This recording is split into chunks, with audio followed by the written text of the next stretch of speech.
எதிர்காலம் இளைஞர்கள் கையில்.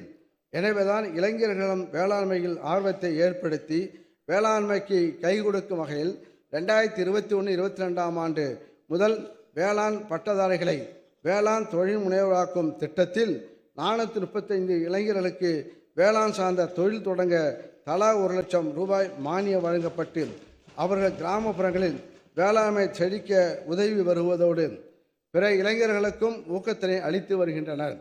கலைஞரின் அனைத்து கிராம ஒருங்கிணைந்த வேளாண் வளர்ச்சி திட்டத்தில் வேளாண்மை உழவு நலத்துறை திட்டங்களுடன் பிற துறைகளின் திட்டங்களையும் ஒருங்கிணைத்து கடந்த 4 ஆண்டுகளில் 10,187 கிராம ஊராட்சிகள் செயல்படுத்தியதன் விளைவாக 46,000 ஏக்கர் பரப்பளவில் தரிசு நிலங்கள் பயன்பாட்டிற்கு கொண்டு வரப்பட்டுள்ளன.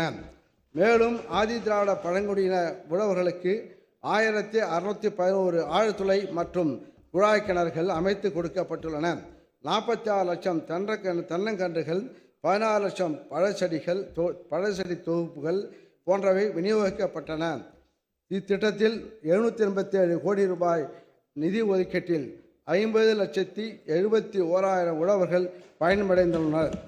மாண்புமிகு தமிழ்நாடு முதலமைச்சர் அவர்களின் மண்ணுயிர் காத்து மண்ணுயிர் காப்போம் திட்டத்தில் 4,000 மெட்ரிக் டன் பசுந்தாள் உர விதைகள், 23,000 மண்புழு உரப்படுக்கைகள், 10 லட்சம் வேப்ப மரக்கன்றுகள், 50 லட்சம் ஆடாதுர மற்றும் நொச்சி நடுவு செடிகள், 8,88,000 ஊட்டச்சத்து தலைகள் உள்ளிட்ட திட்டக்கூறுகளின் கீழ் 21,35,000 உழவர்கள் பயன்பெற்றுள்ளனர்.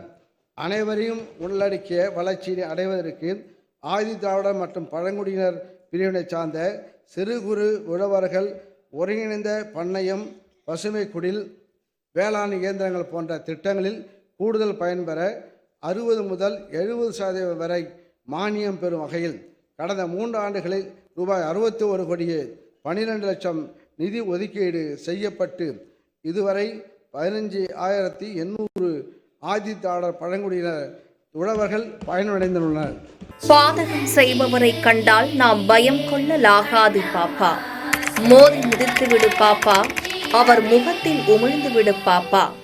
அண்மை செய்திகளை உடனுக்குடன் தெரிந்து கொள்ள இணைந்திருங்கள் எம் நாடு தொலைக்காட்சியுடன்.